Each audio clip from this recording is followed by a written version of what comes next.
Ashama harka fuunee hordoftootaa fi daawwattoota koo nageenyif jaalalli waaqayyoo lafaaf iddoo jirtanitti saniif haa baay'atu. Akkam jirtu nagaa keessanii? Ani obboleettiin keessaan nagaa fayyaa kooti. Isinis bakka jirtanitti nagaa naaf ta'aadha. Nagaan bira jiraate isin biras akka jiraatu abdiin qaba jechuudha. Akkasumas viidiyoo kiyyaa sabiskiraayib, laayik, sheer gochuudhaan na jajjabeessaa. Maatii naaf ta'a. Warroonni maatii naaf taatanis guddaa isaa galatoomaan isiniin jedha. Warroonni maatii naaf hin taanes sabiskiraayib gochuudhaan maatii naaf ta'a. Laa jajjabeessinuu na jajjabeessan isiniin jedha. Viidiyoo kana maal qabattee dhuftee jechuun keessan hin oolamu. Akkuma mata duree gubbaarratti argitanii kanaadha. Innis maali yoo jettanii akkuma mata duree gubbaarratti argitanii ijoollee baay'een ijoolleen biyya ormaa jiranii tokko jechuudha. Hunda osoo hin taane namoonni tokko kan ofii waa'ee ofii osoo hin beekne waa'ee namaa haasa'an, waa'ee ofii kan hin beekne yoon jedhu kan maatiin isaa ishii gara jiru rakkina maalii keessa akka jiru akkasumas immoo ofii ishiitifuu kan waan jijjiirrattee hin beekne bakka jireenya ofii kan hin fooyyeffanne walumaa galatti waan namaa keessa galtee haasoftu nama ajaa'ibaa. Maaliif namni ofirraa tarrafe tokko, namni waa godhate tokko, namni qabeenya horatee qabeenya guddaa horate tokko biyya ormaa keessa hin hojjetu jechuudha. Maaliif namni kan biyya ormaa keessa hojjetu inni tokko qabeenyuma barbaada jechuudha. Qabeenyumaa isuma birrii barbaada.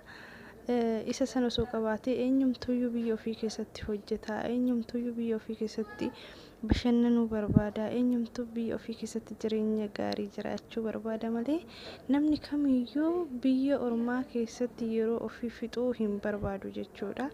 Maaliif hin jedhe isinitti fakkaata? Akkasuma yeroo tafa Abrash jechuudha. Cidha godhachaa jiranii cidha isaanii akkuma beektanitti ta'ee namoonni tokko ani kanan godhaa fi warroonni jedhan jechuudha.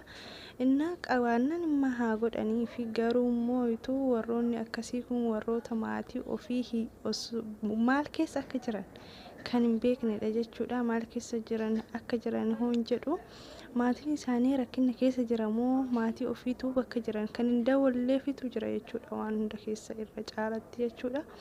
Kan osoo hin dawwaliniif wantoota akkanaa kanarratti hirmaatan jechuudha. Warroota hundas miti warroonni akkasumas yaada sammuu bal'aa warroonni qaban ni jiranii, akkasumas immoo warroonni yaada akkanaa qabanis ni jiran jechuudha.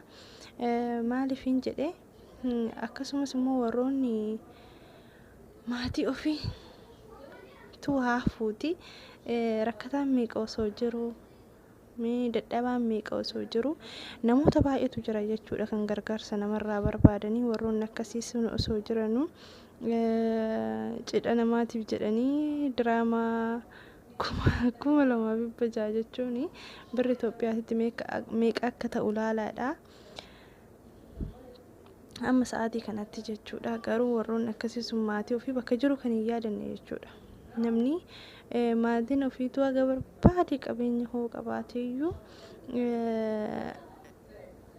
dadhabaa meeqatu jira, kan fayyaa hin qabne, kan rakkatee, kan waan ittiin waa godhatu dhabu meeqatu jira jechuudha.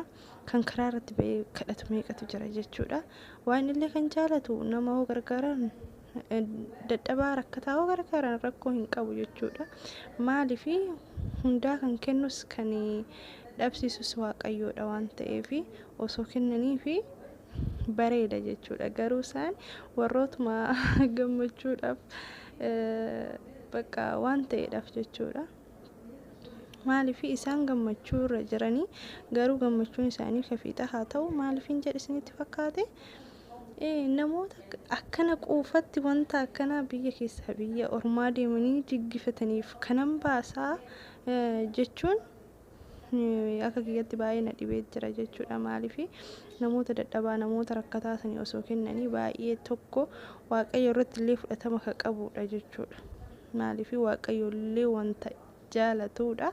Namoonni tokko waa'ee kanaatillee osoo hin beekin zim jedhaniituma waan baay'ee godhu jechuudha. Waan baay'ee godhu sunni namoonni akkasii sun namoota biratti jejuumsa akkasumas immoo bakka maqumti kiyya kanaan haadhamoo ta'e malee kuni faayidaa takka isaaniif hin qabu. Osoo ofiishiitu of jijjiirte ta'e biyya ormaa keessa hin hojjettu jechuudha. Namoonni akkasii kun baay'ee nama ajaa'ibsiisu. Kanan jedha garuu isinis yaada mataa keessanii qabaachuu dandeessanii, warroonni na deeggartanis jiraachuu dandeessanii, warroonni na deeggarres jiraachuu dandeessanii. Garuu warroonni akkanaa kun warroota maatii ofiitii fi firoottan ofii rakkataa maal kan rakkataa garagaree ilaalle jechuudha. Warroonni rakkataa laalu akkana miti jechuudha. Kanaafin jedhe akkasumallee viidiyoon kiyya kuni reefii kanan banee jechuudha. Maatiin haa ta'uudhaan sabiskiraayib naaf gochuudhaan na guddisaa walaa jajjabeessinuun siniin jedha.